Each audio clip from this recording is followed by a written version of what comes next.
Sejam todos bem-vindos a mais um vídeo aqui no canal. Hoje começando uma série nova de vídeos, que é Filosofando com Chá, onde a gente vai tomar um chá de forma lenta, gradual e conversar sobre assuntos mais filosóficos, assuntos mais profundos e trazer grandes reflexões. No dia de hoje estamos tomando um chá branco da província de Yunnan. Tá? Esse é um chá bastante floral, bastante aromático, e para mim traz muito uma sensação de bem-estar, paz e equilíbrio. Eu sou um grande praticante de cerimônia de chá e para mim isso é uma grande paixão. Segue a vinheta e logo a gente começa o vídeo.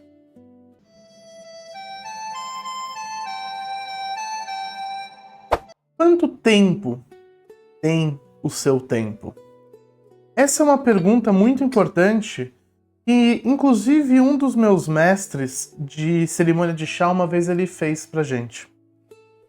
Essa pergunta ela é capciosa porque ela fala sobre um aspecto não quantitativo do tempo, mas sim qualitativo.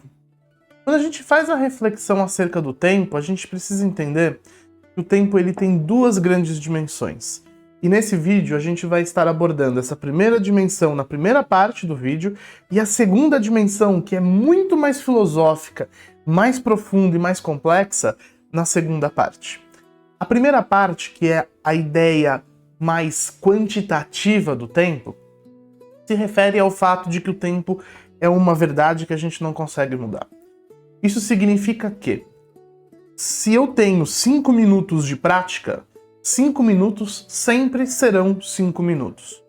Quem rege o tempo no taoísmo é o céu. E o céu ele é um relógio exato e perfeito. Para aquelas pessoas que são acostumadas a saber olhar o céu e são instruídas na arte de observar o céu, sabe dizer exatamente qual é o dia de hoje, qual que é a hora de hoje e até mesmo o minuto de agora, somente através da posição dos planetas, das estrelas e da Lua. O céu é um grande relógio que nunca se atrasa. Essa ideia objetiva do tempo faz com que a gente tenha 24 horas num dia e essas 24 horas elas são limitadas. A gente tem uma quantidade de horas, uma quantidade de tempo que a gente não consegue mudar. A nossa sociedade ela tende a observar muito as coisas através da ideia objetiva da vida. E não só, essa ideia objetiva da vida também está inserida numa cultura que tem o seu relógio lado a lado de uma forma muito fixa. Quando a gente tem um relógio do nosso lado, fica mais fácil para a gente se associar ao tempo a partir da sua lógica objetiva. Porque eu consigo dizer qual é o minuto exato em que a gente está. Eu consigo dizer qual que é a hora exata que nós estamos. A gente consegue prever, a gente consegue ver os segundos. Não existe mais aquela ideia da estimativa do tempo, que horas são, que horas não são. As coisas não são mais, o tempo não é mais algo que a gente tem como uma percepção, mas sim como uma coisa objetiva que a gente tem. E aí é comum que a gente diga, as pessoas me perguntam, por exemplo, João, quanto tempo eu tenho que meditar? E aí eu viro e falo assim, você tem que meditar meia hora. É o que a pessoa faz. Ela pega um reloginho do celular dela, ela coloca um alarme e aí ela literalmente medita meia hora, 30 minutos exatos cronometrados no relógio. E nos tempos antigos, como que se fazia essa mensuração? Pegava-se um incenso e acendia. Mas o incenso não tem meia hora exata, quadrada. Ela tem uma estimativa. Às vezes o incenso queima por 40 minutos, às vezes o incenso queima por 1 hora. Não é uma coisa tão fixa assim. O tempo que a gente consome hoje, ele é um tempo muito exato, muito quadrado, muito duro. E a gente tende a, por conta disso, contar cada um dos segundos, cada um dos minutos. A vida passou a ser uma coisa que o relógio dita o nosso movimento na vida. Das 11 até 1 da tarde é o horário do almoço. Não é mais a minha fome que diz que horas eu devo almoçar. É o relógio. A gente, se você trabalha CLT, meio-dia você sai pro almoço, aí toca um sino, e aí você vai e se levanta. Que horas que você tem que acordar? Não é a hora que o seu corpo precisa, é a hora que toca o alarme do seu relógio e aí você acorda sempre naquele mesmo horário. Percebe como que essa lógica do tempo dura, quadrada, ela não segue o ritmo orgânico, no qual existem noites que você dorme menos, existem noites que você dorme mais, tem dias que se você vai almoçar mais tarde porque a fome bate mais tarde, tem dias que você almoça mais cedo porque a fome veio mais cedo. Tem práticas de meditação que você medita 15 minutos e tá ótimo. Tem práticas que você medita 2 horas e nem vê o tempo passar. A gente vai falar sobre essa meditação, que isso faz parte da segunda parte, que é a ideia mais qualitativa do tempo. A ideia do tempo como algo duro, rígido, nos prende dentro de uma caixa no qual a gente se torna refém desse tempo. Na qual você que está vendo esse vídeo não tem paciência para me ver tomando um copo de chá enquanto a gente conversa. Tomar um copo de chá toma tempo.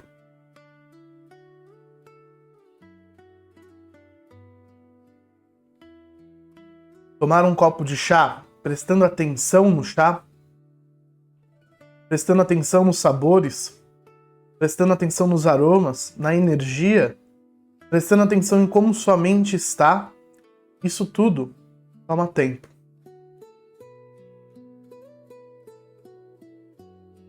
Numa sociedade em que tempo é dinheiro, e o nosso tempo está tão contado, e as coisas precisam caber dentro dos minutos do relógio, a gente não tem mais espaço, a gente não tem mais tempo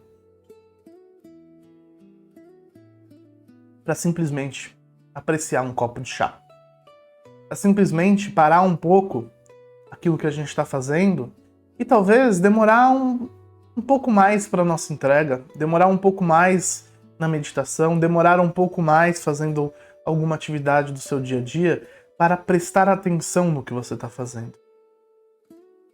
É comum, às vezes, pessoas dizerem: eu preciso ter mais tempo com o meu parceiro, porque a gente precisa ter tempo juntos. Aí você vai e reserva 2 horas do seu dia.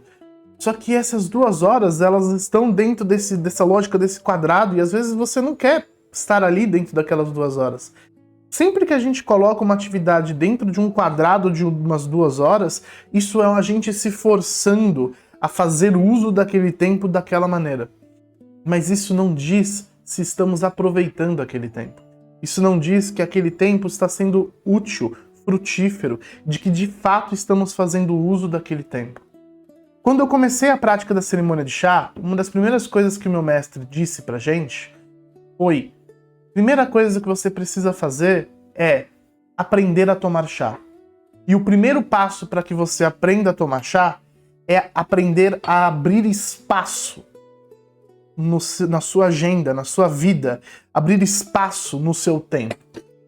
E num primeiro momento, eu entendi essa reflexão como sendo eu precisar adquirir uma meia hora, adquirir 1 hora para fazer a prática de tomar o chá. E aí o que eu fiz? Eu comecei a me forçar todo dia, das 18h30 até as 19 horas, para sentar e tomar chá. Mas eu sentia que minha prática eu não conseguia evoluir na minha prática de chá. Que a minha meditação do chá, ela ficava limitada, ela não conseguia ultrapassar alguns limites. E aí eu conversei com o meu mestre de chá acerca disso. E aí ele foi conversando um pouco mais acerca sobre o fato de eu precisar abrir espaço. Abrir espaço do tempo, da minha agenda, não é só sobre o tempo na sua forma objetiva, mas é sobre a minha presença dentro daquele tempo. Quanto eu estou presente naquele momento? Eu preciso não é abrir espaço no relógio, na minha agenda do Google Calendários. O que eu preciso abrir espaço é abrir espaço dentro de mim para sentir que aquele tempo é útil, é proveitoso, é algo que eu quero fazer e não só como sendo mais uma tarefa para eu dar um tique no relógio. Quando a gente coloca uma tarefa como sendo algo para dar um tique no relógio, a gente coloca aquela tarefa dentro daquela roda de autocobrança e também de perfeccionismo e de performance, de que o tempo tem que ser útil, de que tempo é dinheiro, eu preciso fazer utilização do meu tempo e eu preciso fazer mais com menos, mais em menos tempo, mais. E essa roda de consumo do tempo te drena. Essa roda de consumo do tempo tira o propósito, desprovém de sentido uma prática que é feita para você pausar e só tomar o chá. E o chá tem o seu tempo. O chá não segue o tempo do relógio. O chá segue um tempo que é dele. Eu precisava, não era abrir espaço no meu Google Calendário, era esquecer a existência do Google Calendário, para que eu conseguisse realmente ter o tempo que o chá me demandava. E às vezes era 20 minutos, às vezes era 40 minutos, às vezes era 1 hora, às vezes eram 2 horas. É o tempo que as coisas têm para se desenrolar dentro do fluxo da naturalidade que aquilo se apresenta. Quando a gente entra na lógica do relógio, a gente se torna escravo do relógio. A gente se torna refém desse ritmo do relógio. E aí as atividades elas passam a ser uma cobrança. E elas passam a ser uma cobrança de performance. A gente quer sempre mais em menos. Como que eu consigo fazer mais práticas em 24 horas? Como que eu consigo trabalhar, estudar, cuidar da casa, fazer minhas práticas e conseguir dormir 8 horas por dia? Cada minuto, cada 5 minutos se torna um motivo de autocobrança, se torna um motivo de autopunição, no qual você sente que 5 minutos sentado fazendo alguma coisa que não é útil é uma perda de tempo. Mas o que é tempo? Quanto tempo tem o seu tempo? Quanto espaço você tem para viver o seu tempo? Quanto espaço você tem para sentir e estar presente no seu tempo? E aqui é onde entra a segunda parte do nosso vídeo. E para a gente estar fazendo essa segunda parte do nosso vídeo, eu vou estar lendo um pequeno trecho de um livro chamado O Vazio Perfeito, que é um livro de um sábio taoísta chamado Liezi. E Liezi foi um sábio que escreveu contos que parecem contos infantis e são contados como contos infantis, mas guardam consigo uma sabedoria extremamente profunda. O livro de Xuanzi, junto com o livro de Xuanzi, são os 2 livros que são considerados o ápice da filosofia, as flores filosóficas, a filosofia no seu estado mais puro, no seu estado menos objetivo, no seu estado menos racional. Portanto, a mestra Eva, que é a tradução que eu vou estar lendo para vocês, ela diz, quando a gente lê Liezi, o mais importante não é entender palavra por palavra, mas é sentir o que ele está dizendo. E eu peço que vocês mantenham, não as orelhas abertas, mas o coração aberto para ouvir o conto de Liezi. Antes da gente ler o conto, eu gostaria de pedir encarecidamente para vocês curtirem, compartilharem e ajudar a gente. Porque a gente faz esse conteúdo, dá um baita de um trabalho. Sempre que a gente compartilha a bondade retorna pra gente. E nesse fluxo de cada um se ajudando, a vida se expande e a bondade se expande. E assim a gente vai se ajudando no caminho. Então, bora pro nosso conto. O conto se chama O Sonho de Rei Mu. O Rei Mu, do estado de Zhou, foi visitado por um homem estranho do extremo oeste. Esse homem era um feiticeiro que podia andar pelo fogo e pela água, penetrar pedra e metal, voar pelos ares e mover montanhas e rios. O Rei Mu ficou muito impressionado com as habilidades do feiticeiro e o tratou como um deus. Ele construiu um palácio para ele, enviou-lhe as melhores comidas de seu reino e providenciou-lhe as mais talentosas e belas cortesãs. No entanto, o feiticeiro não deu muita importância a esses presentes. Ele achou o palácio desconfortável, a comida desagradável e as artistas feias, mal cheirosas e sem cultura. Vendo que seu convidado estava insatisfeito, o rei construiu outro palácio, mais grandioso que o anterior. Ele usou as melhores madeiras e pedras de seu reino. Empregou os artesãos mais habilidosos para projetá-lo e construí-lo. O palácio era uma torre que alcançava as nuvens e tinha vista para as montanhas e vales mais pitorescos da região.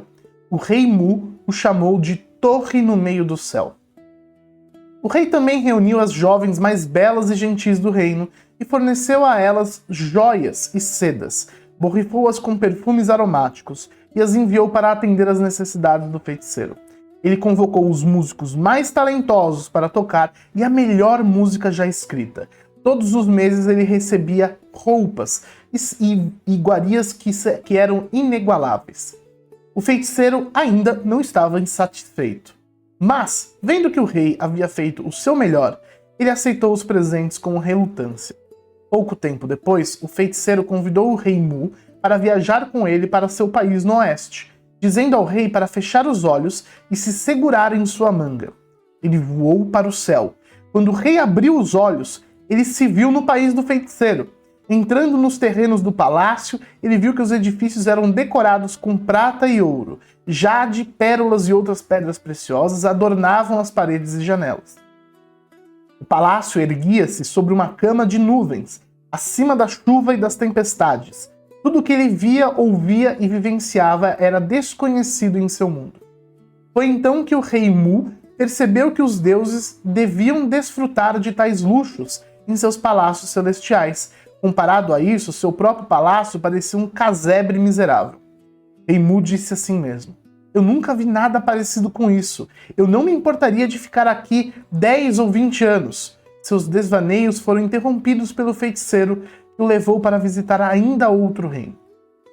Dessa vez, quando o rei Mu chegou, ele não conseguia ver o sol e a lua, montanhas ou mares. Para onde quer que olhasse, a luz era tão ofuscante que tudo o que conseguia ver era um caleidoscópio de cores que o deixavam tonto. Os sons que ouvia eram sinistros e estranhos, e logo seus sentidos ficaram desorientados. Seu corpo tremia e sua mente estava confusa. Seu estômago estava embrulhado e ele achou que fosse passar mal.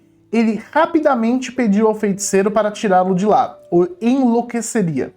O feiticeiro deu um leve empurrão no rei e o rei Mu estava de volta ao seu próprio palácio. Quando abriu os olhos, o rei se viu sentado em sua cadeira, como se nunca tivesse saído. O vinho ainda estava intocado em sua taça e a comida ainda estava quente. Seus atendentes estavam de pé, na mesma posição de antes. Quando ele perguntou a eles o que havia acontecido, seus atendentes responderam que ele havia se sentado em uma cadeira e fechado os olhos brevemente. O rei Mu ficou tão chocado que levou quase 3 meses para se recuperar de toda a experiência. Finalmente ele decidiu perguntar ao feiticeiro o que havia realmente acontecido. Seu ilustre convidado respondeu: prestem atenção. Nós viajamos em uma jornada do espírito. Por isso que seu corpo não se moveu e o tempo não passou. Você vivenciou um mundo desconhecido enquanto estava sentado em seu próprio palácio. Existe realmente alguma diferença entre os lugares que você visitou e aquele que você chama de lar?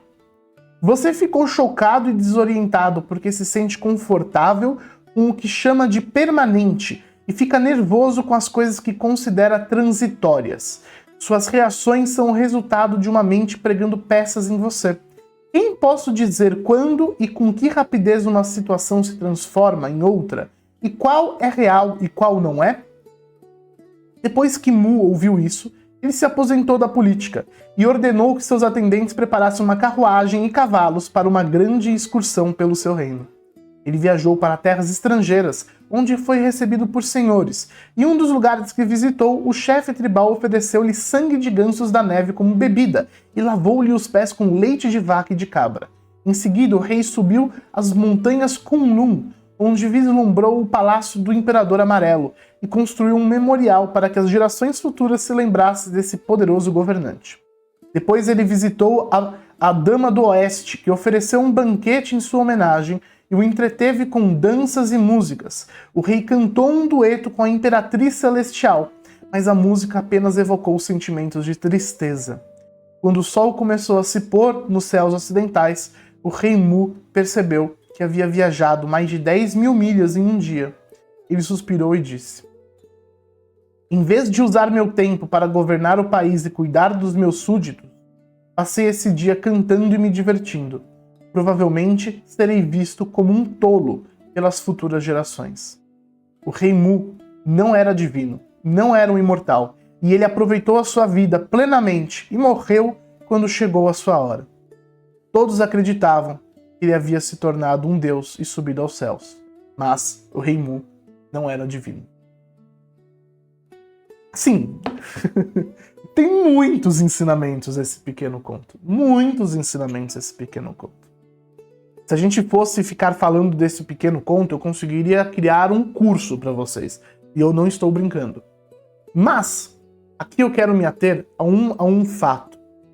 Esse sábio que entrou em contato com o rei Mu, um dos principais ensinamentos que ele trouxe para o rei Mu é que o tempo guarda consigo algo que é subjetivo e não objetivo. O tempo, ele, ao mesmo tempo que ele fala do céu, que fala da precisão exata, céu também fala de infinito. E aqui é onde a pergunta quanto tempo tem o seu tempo ganha uma outra dimensão. Um segundo pode ser um infinito de tempo. Aonde? No reino da consciência. A nossa consciência, ela é algo tão grandiosa, tão infinita, tão poderosa, que ela tem a possibilidade de criar realidades, de existir em outras realidades, de coexistir com outras realidades, de transcender a ideia de tempo e espaço. Quando a gente faz umas práticas de meditação muito profundas, é comum a gente entrar numa prática, achar que se passaram horas. E, na verdade, se passaram 1 minuto, 2 minutos. Às vezes acontece o oposto. A gente tem a sensação de que se passaram pouquíssimo tempo. E aí a gente olha no relógio e a gente estava 3 horas sentado. A ideia do tempo como uma percepção subjetiva, ela é importante para a gente entender que o tempo não se mensura somente no relógio. O tempo se mensura também a partir da forma com a qual você o vive. Você está presente no seu tempo. Eu quero que você faça uma pergunta para você. Quando você está calmo, tranquilo, paciente, você não percebe que você tem mais tempo para fazer as suas coisas? Mesmo que as tarefas do dia a dia estejam ali. Mas sempre há uma sensação de, nossa, eu consegui coordenar as coisas. Eu consegui fazer tudo no seu tempo e ainda me sobrou um tempo para ler um livro no final da tarde.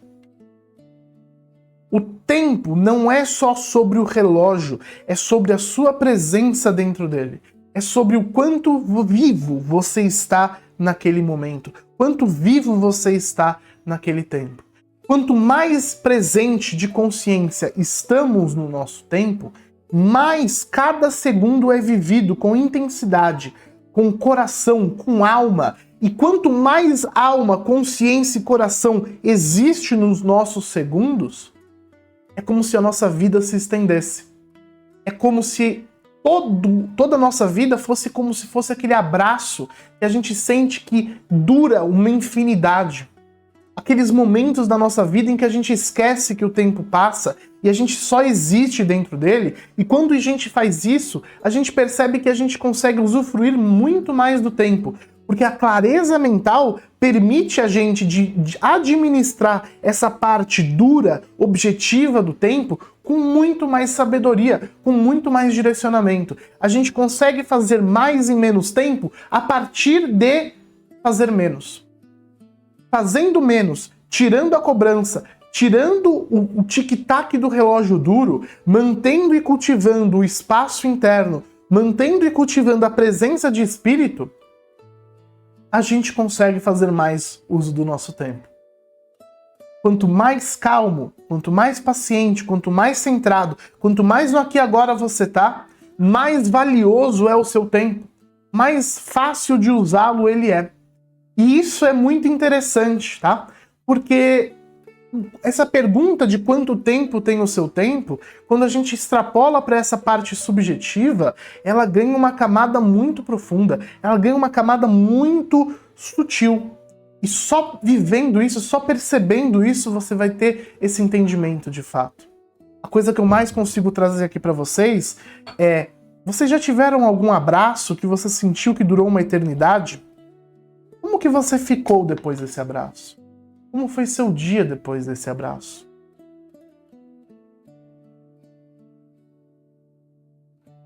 Depois de uma prática de meditação, em que você supostamente perdeu meia hora do seu dia produtivo, quanto mais você conseguiu usufruir do seu dia? Quando a gente para e olha para o céu e vê a vida existindo, vê os pássaros cantando, vê a vida existindo, vê a vida vivendo, a gente está ali presente, a gente está aproveitando cada segundo da nossa vida. Aproveitar cada segundo da nossa vida não é sobre concluir tiques numa agenda, numa agenda de conquistas, é sobre aprender a viver. E aí a gente extrapola e vai para essa parte mais espiritual do conto, onde a nossa consciência é ilimitada. E Lao Tzu já diz que sem sair de casa a gente pode conhecer o universo inteiro. Se a gente consegue cultivar a nossa consciência, a gente consegue fazer cada minuto ser como se fosse um infinito. E explorar a nossa consciência é explorar esse infinito que existe dentro da gente. Quanta coisa a gente não consegue fazer explorando esse infinito que mora dentro da gente? Trabalhar a consciência é trabalhar a minha unidade com a unidade da vida, onde futuro, espaço, tempo e presente são uma coisa só. Onde o passado e o futuro andam numa união.